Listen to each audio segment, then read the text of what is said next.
The British battleship Barham is torpedoed, capsizes.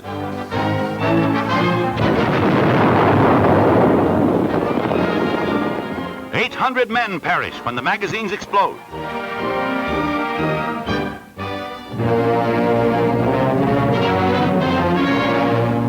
Hitler's most terrifying secret weapon, the V-2 rocket, is disclosed.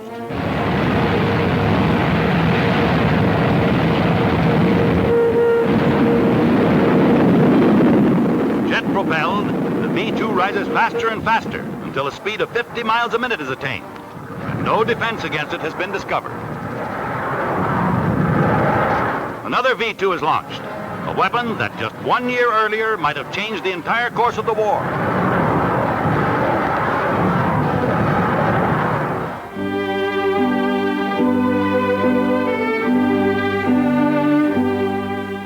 A funeral train rolls slowly past the grief-stricken people of a little town in America. And all over the freedom-loving world, hearts are bowed. All that is mortal of Franklin Delano Roosevelt, 4 times President of the United States, leaves Washington. Vice President Harry S. Truman takes the oath of office on April 12, 1945, and succeeds to the presidency. At Hyde Park, New York, it is a soldier's funeral, with all honors to the nation's departed commander-in-chief.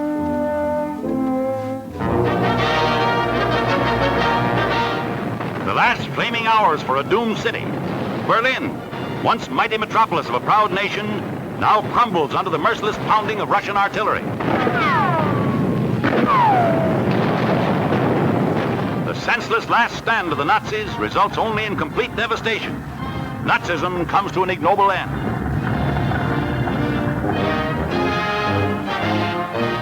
General Dwight D. Eisenhower treasures a gift of the pens the Nazis used in surrendering. In Berlin, Eisenhower arrives to attend a momentous meeting which determines the zones of occupation in Germany. General Montgomery signs for Britain. Zhukov signs the agreement for the Soviets. General Eisenhower signs for the United States. It is a proud moment for Winston Churchill, Prime Minister of Great Britain, as he reviews the victorious Canadian and British troops in Berlin.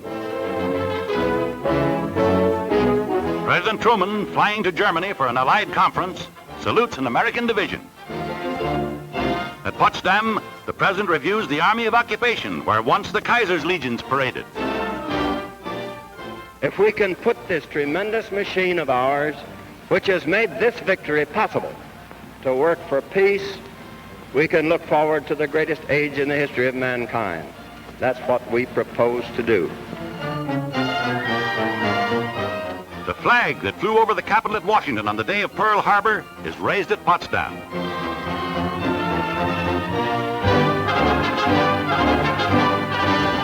Victory echoes across a thankful Europe as Parisians turn out in holiday mood and General de Gaulle pays tribute to the undying spirit of liberty. Holland is liberated by Canadian armies amidst wild rejoicing. Not even joy over liberation can shake their determination to mete out swift justice. The Dutch relentlessly round up collaborators and quislings. In Copenhagen, General Montgomery is wildly cheered. And the Danes' heroic King Christian, who never surrendered to the Nazis, receives a tremendous ovation. In Oslo, Norway, Crown Prince Olaf joins in the celebration. Rudolf Hess, third-ranking Nazi before his spectacular flight to Britain, is held for trial. Field Marshal Hermann Goering loses his sidearms and all his arrogance when captured by the American Army. Field Marshal von Rundstedt, he advocated the elimination of enemy people by starvation. Marshal Henri Petain of France is tried in Paris as a traitor, and only his advanced age saves him from a firing squad.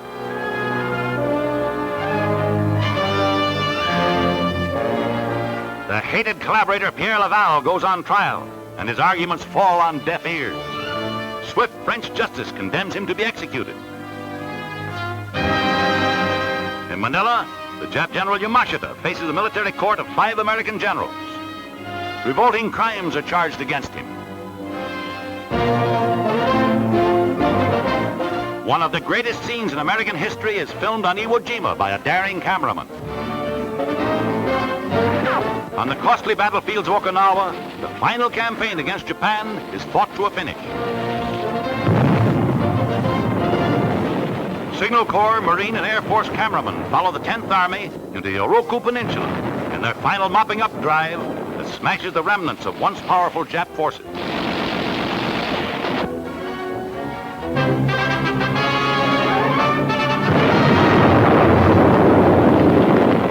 The atomic bomb explodes over Nagasaki, Japan.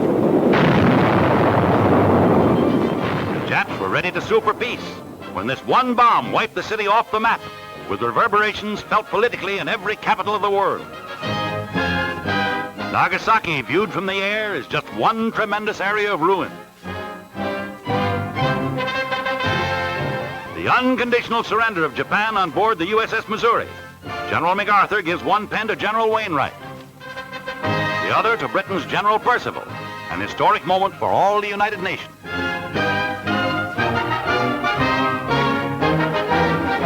The first American occupation troops to enter Tokyo, the famed 1st Cavalry Division, liberators of Manila.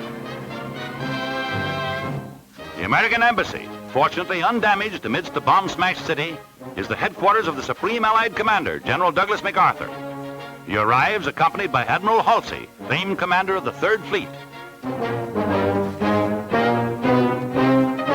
The same flag that flew over Rome and Berlin is raised over Tokyo. At the Korea Naval Base, the Japs have their Pearl Harbor, but no sneak attacks smashed these once powerful ships. They were challenged to come out and fight.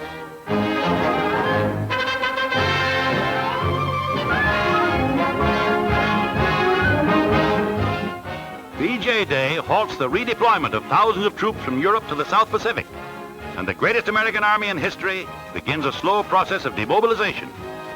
Ships laden with veterans who smashed the German armies in the West pour into East Coast ports.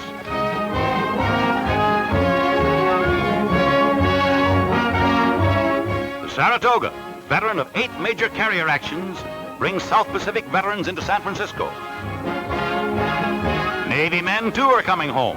And what a thrill!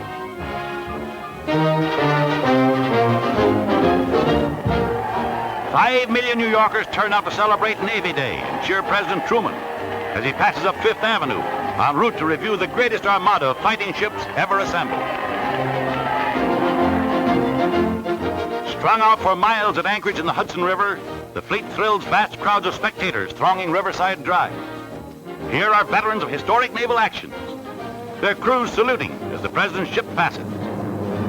And carrier planes fill the skies overhead.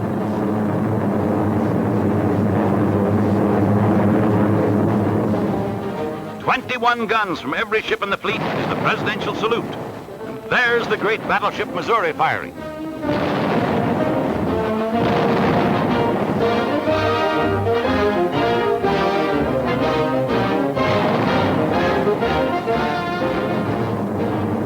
This is the majestic climax to Allied victory on the 7 seas. Battle veterans of the mighty naval forces are home at last from the Atlantic, the Pacific, and all the far-flung fighting areas of the greatest war in history.